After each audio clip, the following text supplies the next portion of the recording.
tindakan ayah pedangdut Lesti Kejora ikut gotong royong di kampung halaman, Cianjur, Jawa Barat menuai sorotan publik. Endang Mulyana bersikap layaknya masyarakat biasa yang turun tangan ketika ada acara di kampungnya.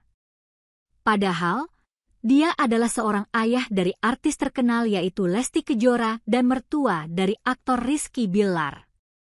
Namun, Endang Mulyana tidak sungkan untuk ikut kerja bakti bersama warga yang lain.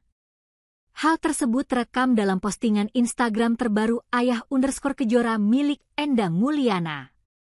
Tampak Endang Mulyana dan para warga bergotong royong memperbaiki jalan.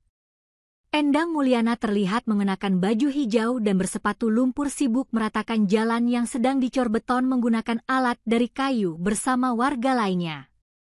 Agenda perbaikan jalan tersebut merupakan program yang sedang dilakukan oleh pejabat daerah setempat.